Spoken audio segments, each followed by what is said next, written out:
Hello, my name is Lars André. I'm the project manager at C-Impact, and I'm excited to meet you all in Berlin.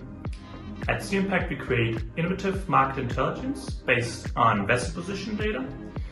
Doing so, we've fully mapped the global offshore major component exchange market and tracked this industry for over 10 years.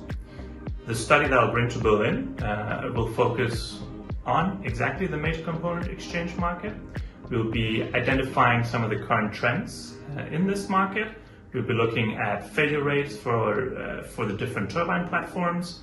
We will be looking at the durations of jackup interventions. We will also be looking at the availability and development of the O&M jackup vessel market. This is a key focus right now that we're looking deeper into. We'll also be exploring challenges for major component exchanges in new global markets, also particularly focused on the vessel availability.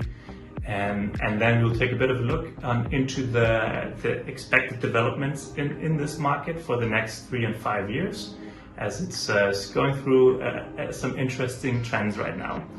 So looking forward to see you there.